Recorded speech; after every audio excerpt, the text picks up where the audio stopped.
السلام علیکم ناظرین، پروگرام آن دا ریکارڈ کے ساتھ عنایت خان حاضر خدمت ہے۔ ناظرین، پروگرام آن دا ریکارڈ معاشرے کے صرف ایک پہلو پر نہیں بلکہ شعبہ زندگی کے تمام پہلوؤں پر معلومات میں نوعاً آپ تک پہنچانے کا ارادہ کرتا ہے۔ اسی ضمن میں ہماری آج کی گفتگو کا موضوع کرسٹوفر کولمبس ہے۔ بہت سے مورخین اس بات پر متفق ہیں کہ امریکہ پہنچنے والا پہلا یورپی جہاز ران کرسٹوفر کولمبس ایک زیرک اور ہوشیار شخص تھا۔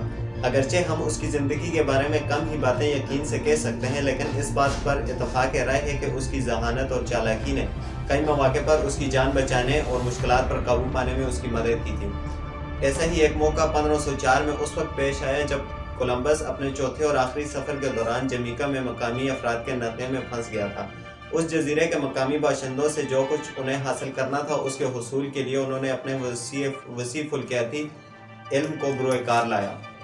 کولمبس نے 1502 میں اپنے مشہور چوتھے سمندری سفر کا آغاز کیا، لیکن ایک سال سے زیادہ کا سفر کرنے کے بعد وہ 2 کشتیاں کھو چکا تھا اور دیگر 2 کی حالت بھی بہت خراب تھی، جس کی وجہ سے وہ سفر کو جاری رکھنے سے قاصر ہو گیا تھا۔ چنانچہ وہ اس کے ساتھ موجود 100 کے لگ بھگ افراد شمالی جمیکا میں پھنس گئے تھے۔ یہ پہلا موقع نہیں تھا کہ جب کولمبس اس جزیرے پر پہنچا تھا۔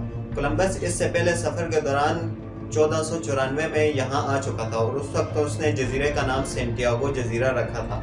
تاہم چوتھے سفر کے اختتام پر لکھی گئی اپنی یادداشتوں میں اس نے اس جزیرے کو کبھی اس نام سے نہیں پکارا، بلکہ اس کے لیے جمیکا کا لفظ استعمال کیا۔ لفظ جمیکا یہاں بسنے والے افراد یا قبیلے کا نام جمائکا سے اخذ کیا گیا ہوگا، جس کا مطلب لکڑی یا لکڑی کی سرزمین ہے۔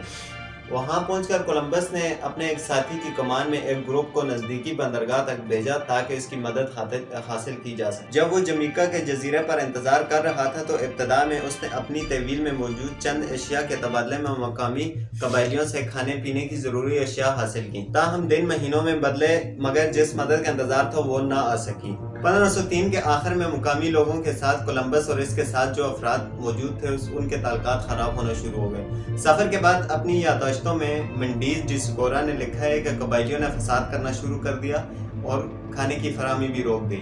اس صورتحال میں اگر انہیں زندہ رہنا تھا تو کچھ نہ کچھ تو کرنا ہی تھا، اور پھر کولمبس نے ایک منصوبہ ترتیب دیا جو شاندار ہونے کے ساتھ ٹیڑھا بھی تھا، جس کا مقصد قبائلیوں کو 29 فروری 1504 میں لگنے والے چاند گرہن سے خوفزدہ کر کے اپنا مقصد حاصل کرنا تھا۔ 1504 لیپ کا سال تھا، جس میں 28 دن کے بجائے 29 دن تھے۔ کولمبس نے اپنے مطالعے کی بنیاد پر یہ معلوم کیا تھا کہ 29 فروری کو لگنے والا چاند گرہن ایک عام چاند گرہن نہیں ہو بلکہ ایک ایسا چندرا ہوگا جو سیاہ زمین کو خون کی طرح داغدار کر دے گا۔ وہ اس چاند گرہن کو ایک آسمانی سزا کے طور پر پیش کر سکتے تھے، ایسی سزا جس سے مقامی باشندے نہیں بچ سکتے تھے۔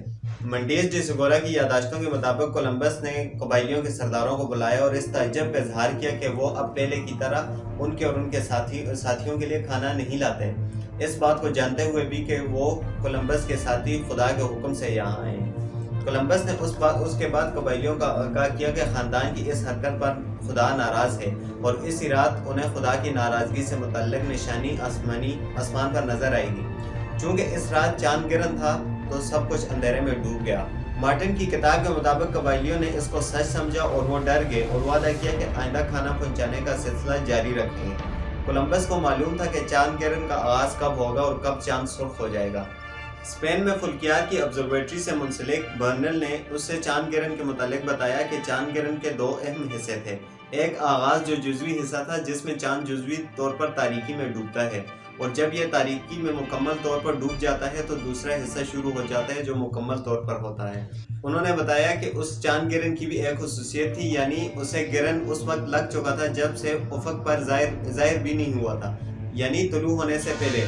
چنانچہ یہ آسمان پر ظاہر ہوا تو پہلے ہی جزوی طور پر تاریک تھا، اور گرہن مکمل ہونے کے ساتھ ہی سرخی مائل ہو جاتا ہے۔ اس کی وجہ سے سورج کی روشنی براہ راست چاند تک نہیں پہنچتی، لیکن اس کا ایک حصہ زمین کی فضا سے فلٹر ہوتا ہے اور سرخی مائل اور نارنجی رنگ قدرتی طور پر پیش ہوتا ہے۔ لیکن کولمبس کو اتنا یقین کیسے تھا کہ چاند گرہن لگے گا؟